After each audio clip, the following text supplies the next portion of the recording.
मैं डॉक्टर राकेश निगम, media consultant एवं educator. आज हम आपसे बात करेंगे ग्रामीण विकास में सतत विकास लक्ष्य एवं उनका स्थानीयकरण। कार्यक्रम की रूपरेखा कुछ इस प्रकार है। विकास क्या है, सतत विकास क्या है, विकास से सतत विकास की रणनीति क्या है, सतत विकास लक्ष्य क्या है और सतत विकास लक्ष्य का स्थानीयकरण क्या है। पहले जानते हैं कि विकास क्या है।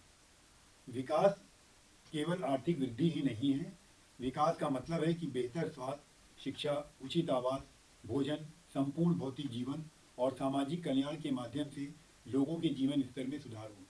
कहने का तात्पर्य ये है कि अगर किसी व्यक्ति के पास पैसा ही पैसा हो जाए तो क्या हम कहेंगे कि उसका संपूर्ण विकास हो गया?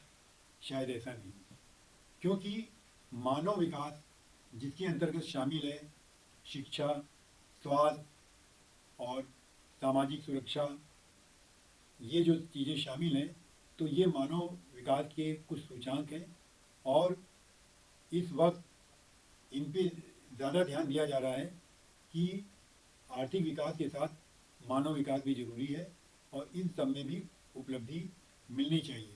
संयुक्त राष्ट्र संघ हर वर्ष ह्यूमन डेवलपमेंट इंडेक्स भी प्रकाशित करता है, जिसके अंतर्गत बताया जाता है कि किस देश की क्या स्थिति है मानव विकास सूचांक के अंतर्गत। तो ये तो हुई विकास की बात। विकास क्या है, अब हम जानते हैं कि सतत विकास क्या है। प्राकृतिक संसाधन और मानव संसाधन की उपेक्षा किए बिना ऐसा विकास जिसका लाभ आने वाली पीढ़ियों को मिले तो उसे सतत विकास कहते हैं।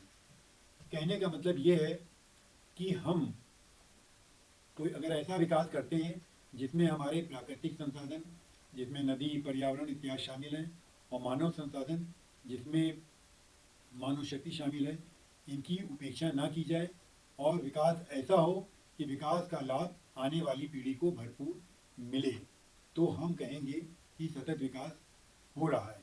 उदाहरण स्वरूप मैं आपको बताता हूँ कि मान लीजिए कोई गांव में विकास नहीं है और किसी के मन में ये विचार आया, किसी उद्योगपति के मन में विचार आया कि गांव के विकास के लिए काम करना है और वहाँ पे एक फैक्ट्री लगा दी जाए। अब जब फैक्ट्री लगाने की बात, सबको सबसे पहले लगेगा कि फैक्ट्री लगने से रोजगार मिल जाएगा और लोग विकसित हो जाएंगे। फैक्ट्री लग गई, लेकिन उसमें इस बात का ध्यान नहीं दिया गया कि पर्यावरण कैसे सुरक्षित रहेगा फैक्ट्री से निकलने वाले प्रदूषण से। तो क्या हुआ कि पर्यावरण दूषित हो गया और लोग बीमार रहने लगे। तो एक तरफ लोगों को फैक्ट्री के से रोजगार जरूर मिला, जेब भारी हुई, लेकिन पर्यावरण दूषित होने से क्या हुआ कि उनको बीमारी लग गई और जेब ढीली होती गई बीमारी के खर्च में। तो ये विकास, सतत विकास नहीं कहलाएगा। हाँ, अगर फैक्ट्री लगाने वाले ने इस बात पे ध्यान दिया होता कि पर्यावरण की भी हमें सुरक्षा करनी है और प्रदूषण को रोकने के लिए ऐसे संयंत्र लगाए जाते कि जिससे पर्यावरण प्रदूषित ना हो, तो उसका लाभ आने वाली पीढ़ी को भरपूर मिलेगा। अब बात करते हैं ये विकास से सतत विकास की रणनीति क्या है।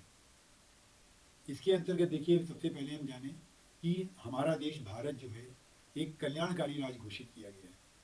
कल्याणकारी राज्य का मतलब होता है कि भारत के हर नागरिक के चेहरे पर खुशहाली की मुस्कान हो, तो हम कहेंगे कि हमारा राज्य, हमारा देश विकसित हो गया। और कल्याणकारी राज्य होने के नाते इसमें कल्याण की जो बात है, नागरिकों की कल्याण की बात को प्राथमिकता दी गई है।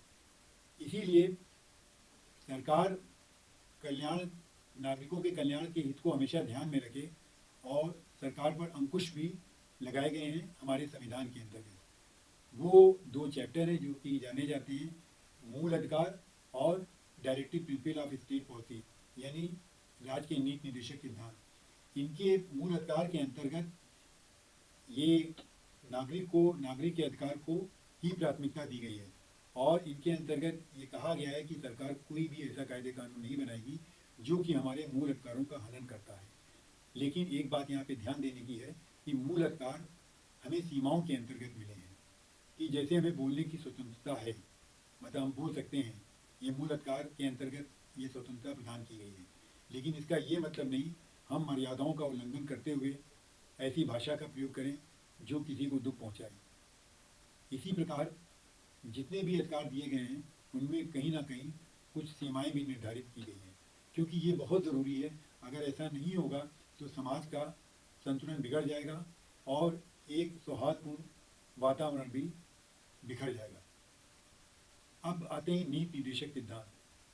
केंद्र ने राज्यों को ये एडवाइजरी जारी करी, ये कहा कि जब भी आप कोई कायदे कानून बनाएं तो उनमें वंचित वर्ग का विशेष ध्यान रखा जाए, जैसे कि महिलाएं, अल्पसंख्यक, अनुसूचित जाति के लोग, मतलब इन्हीं उनके हितों को भी आप पूरी तरह ध्यान दें और उनके हितों पर विशेष ध्यान देते हुए अपने कायदे कानून बनाएं। ये जो दो चीज़ें हैं ये हमारे कल्याणकारी राज को रेखांकित करती हैं। अब बात आती है कि सामुदायिक विकास की। देखिए, इसके पहले मैं बता दूं आपको कि हमारे भारत की एक गौरवशाली परंपरा रही है। वैदिक काल से लेकर प्राचीन मध्यकालीन युग तक काफ़ी गौरवशाली परंपरा रही है और समृद्धशाली भी हमारा देश था, और ख़ास तौर से ग्रामीण अर्थव्यवस्था काफ़ी सुदृढ़ थी। लेकिन जब हम लोग अंग्रेज़ों के गुलाम बने तो उनकी शोषण की नीतियों से हमारे गांव की आर्थिक स्थितियां बिगड़ती चली गई।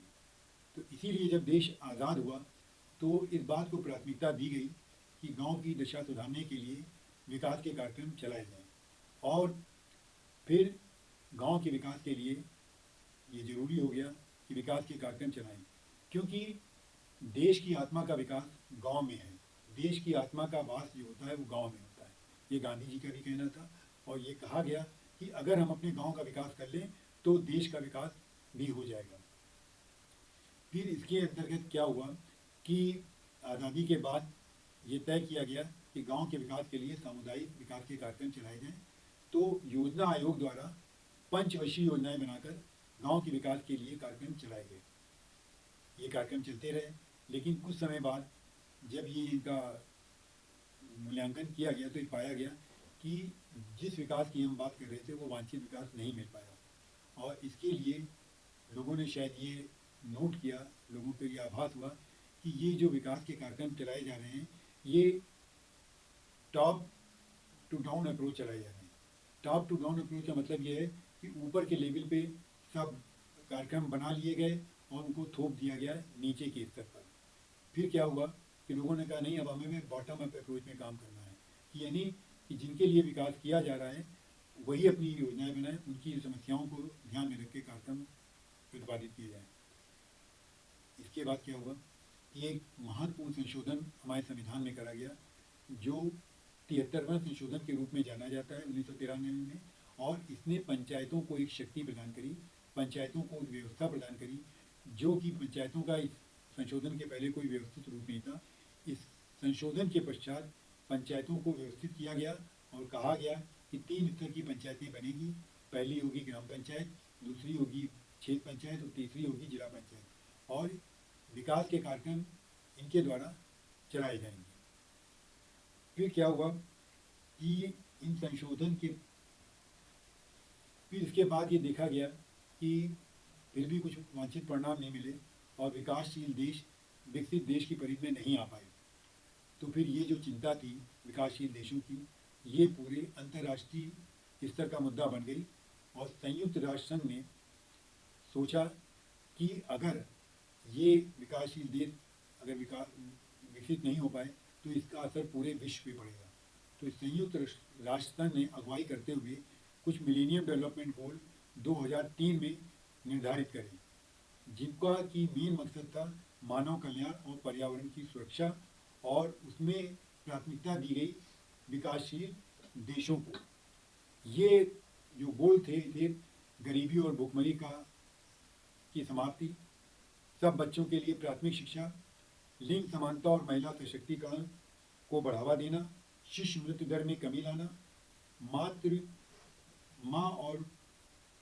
मृत्यु दर में कमी लाना, HIV, एड्स, मलेरिया एवं अन्य बीमारियों की रोकथाम, पर्यावरण संरक्षण, विकास के लिए विश्व स्तर पर भागीदारी विकसित करना। ये गोल निर्धारित करे गए और लक्ष्य रखा गया कि 2015 तक विकासशील देशों को ये गोल प्राप्त कर लेने थे। लेकिन कुछ कमियां रह गईं और ये गोल हम लोग विकासशील देश 2015 तक नहीं प्राप्त कर पाए। फिर एक बार अंतर्राष्ट्रीय स्तर पर यूएनओ ने चिंता व्यक्त करी और कहा कि नहीं, अब कुछ फिर गोल निर्धारित करें और उनको नाम दिया सतत विकास लक्ष्य, यानी जहाँ विकास लक्ष्य के साथ एक वर्ड सतत और जोड़ दिया गया और लक्ष्य निर्धारित किए गए 17 और उनको कहा गया इनकी लागू हुए 1 जनवरी 2016 को लागू हुए और 2030 तक इन लक्ष्य को प्राप्त करना है। लक्ष्य केंद्रित हैं, सतत विकास लक्ष्य केंद्रित हैं 5 पी पर। ये 5 पी हैं पीपुल, ये लोग, यानी सभी लोगों की भलाई, प्लेनेट ग्रह, पृथ्वी के पारिस्थितिक तंत्र की सुरक्षा, पीस शांति, शांति हासिल करना, प्रॉस्पेरिटी समृद्धि, सतत आर्थिक और तकनीकी विकास, पार्टनरशिप साझेदारी, अंतर्राष्ट्रीय सहयोग में सुधार। तो ये जो 5 पी पे आधारित थे सतत विकास लक्ष्य। अब ये सतत विकास लक्ष्य क्या है, इनके बारे में जानकारी प्राप्त करते हैं। देखिए, सतत विकास का पहला लक्ष्य है गरीबी की पूर्णतः समाप्ति। मतलब इसका विवरण ये हुआ, दुनिया के हर देश में गरीबी के सभी रूपों का अंत करना। दूसरा है लक्ष्य भुखमरी की समाप्ति, यानी भुखमरी समाप्त करना विवरण के अंतर्गत है खाद्य सुरक्षा और बेहतर पोषण हासिल करना तथा सतत कृषि को बढ़ावा देना। तीसरा है अच्छा स्वास्थ्य और जीवन स्तर, स्वस्थ जीवन सुनिश्चित करना और सभी के लिए आजीवन तंदुरुस्ती को बढ़ावा देना। चौथा है गुणवत्तापूर्ण शिक्षा, समावेशी और न्याय संगत गुणवत्तापूर्ण शिक्षा सुनिश्चित करना और सभी के लिए आजीवन शिक्षा प्राप्त के अवसरों को बढ़ावा देना। फिर पांचवा है लैंगिक समानता, इसका मतलब हुआ लैंगिक समानता हासिल करना और सभी महिलाओं और बालिकाओं का सशक्तिकरण करना। फिर है छठा शुद्ध पेयजल और स्वच्छता, यानी सभी के लिए जल और स्वच्छता की उपलब्धता और सतत प्रबंधन सुनिश्चित करना। सातवां है सस्ती और स्वच्छ ऊर्जा, सभी के लिए किफ़ायती भरोसेमंद सतत और आधुनिक ऊर्जा की उपलब्धता सुनिश्चित करना। आठवां है अच्छा काम और आर्थिक विकास, सभी के लिए सतत समावेशी और साधारणीय आर्थिक विकास, पूर्ण और लाभकारी रोजगार और उचित कार्य को बढ़ावा देना। नवा है उद्योग नवाचार और बुनियादी ढांचे का विकास, इसका मतलब है कि अवसंरचना का निर्माण करना, समावेशी और साधारणीय औद्योगिकरण को बढ़ावा देना और इसको प्रोत्साहित करना। फिर 10वां है असमानता में कमी, राष्ट्रों के अंदर और उनके बीच असमानता को समाप्त करना है। 11वां है टिकाऊ शहरी और सामुदायिक विकास, शहरों और मानव बस्तियों को समावेशी, सुरक्षित और साधारणीय बनाना। 12वां है जिम्मेदारी के साथ उपभोग और उत्पादन, यानी सतत उपभोग और उत्पादन पैटर्न सुनिश्चित करना। फिर 14वां है पानी में जीवन, सतत विकास के लिए महासागरों, समुद्रों और समुद्री संसाधनों का संरक्षण करना। 15वां है आपका भूमि पर जीवन, स्थलीय परिस्थिति तंत्रों का संरक्षण और इसके सतत उपयोग को बढ़ावा देना, वनों का सतत तरीके से प्रबंधन करना, मरुस्थल रोधी उपाय करना, भूमि के अवक्रमण को रोकना और प्रतिवर्ती करना और जैव विविधता की हानि को रोकना। फिर 16वां है शांति और न्याय के लिए संस्थान, सतत विकास के लिए शांतिपूर्ण और समावेशी सोसाइटियों को बढ़ावा देना, सभी को नया नव उपलब्ध कराना तथा सभी स्तरों पर कारगर जवाबदेह और समावेशी संस्थाओं का निर्माण करना। 17वां है लक्ष्य प्राप्त में सामूहिक साझेदारी, इसका मतलब है कि इन लक्ष्य को प्राप्त करने में सभी की साझेदारी को प्राप्त करना है। अब देखिए, ये जो 17 जो थे इनको आगे काफ़ी हैं। तो अब जो वर्तमान स्थिति ये बनी है कि गांवों के विकास, ग्रामीण विकास के लिए इन 17 जो हमारे गोल हैं इनको इनका स्थानीयकरण करते हुए 9 में इनको लाया गया। इनको 17 को 9 में लाए और वो इस प्रकार हैं कि पंचायती राज मंत्रालय ने 9 विषयों के माध्यम से सस्टेनेबल डेवलपमेंट गोल की प्राप्ति के लिए एक दृष्टिकोण अपनाया है। उसके अंतर्गत 9 विषय चुने गए और गांव को इन्हीं 9 विषय के अंतर्गत कार्य करना है, ग्राम पंचायतों को, और इन्हीं के अंतर्गत गांवों में खुशहाली लानी है। इसका पहला है गरीबी मुक्त गांव, दूसरा है स्वस्थ गांव, तीसरा है बाल हितैषी गांव, चौथा है पर्याप्त जल युक्त गांव, और पांचवा है स्वच्छ और हरा भरा गांव, छठा है आत्मनिर्भर बुनियादी ढांचे वाला गांव, सातवां है सामाजिक रूप से सुरक्षित गांव, छठा है सुशासन वाला गांव, और नवा है महिला हितैषी गांव। अब मतलब इन्हीं जो भी हमारी पंचायतें कार्य करेंगी वो इन्हीं विषयों के अंतर्गत करेंगी, और जैसा कि आपको बताया जा रहा है कि इसी प्रकार के मतलब इन्हीं गाँव का निर्माण करेंगी जिनका कि गहरा संबंध हो इन 9 विषयों से। देखिए ये जो अभी हमने 9 विषय बताए हैं, अब पंचायतों को इन्हीं 9 विषय के अंतर्गत अपनी योजनाओं का निर्माण करना है और इन 9 विषयों को प्राप्त करना है, उसी के रूप में गाँवों का निर्माण करना है। अब ये प्रश्न उठता है कि ये आखिरकार इतना ये कार्य होगा कैसे? तो देखिए इसमें सभी को अपनी भूमिका निभानी है, मतलब जनमानस को भी अपनी भूमिका निभानी है, और जो हमारे फ्रंट लाइन वर्कर हैं मतलब यानी आशा, एएनएम, डॉक्टर्स और जितने भी लोग हैं मतलब इस तरह जो गांव के विकास से जुड़े हैं उनको अपना योगदान देना है। और इसके साथ ही साथ समुदाय को भी पूरी भागीदारी निभानी है। समुदाय को ये मानना होगा कि गांव उनका अपना है, खाली सरकार ही की पूरी जिम्मेदारी नहीं है, मतलब उनको ये मानना पड़ेगा कि गांव का भी स्वामित्व उनका अपना है, और ये उनकी गांव उनका अपना है, और उसके लिए अगर उनकी किसी चीज़ का नुकसान होता है तो उनको दुख होता है और उपाय करते हैं कि आगे कोई नुकसान ना हो। तो जिसको कहते हैं कि ओनरशिप डेवलप करना पड़ेगी। फिर इसके बाद जो गांव के मुद्दों से जुड़े हुए लोग हैं, गांव के विकास से जुड़े हुए लोग हैं, उनकी कैपेसिटी बिल्डिंग भी करवानी होगी, और इसके लिए सरकार पंचायती राज विभाग द्वारा लोगों को ट्रेनिंग प्रदान कर रही है और जो कि अग्रणी भूमिका निभा रहे हैं। इसके साथ ही साथ मीडिया का भी एक महत्वपूर्ण योगदान इन लक्ष्यों को प्राप्त करने में है।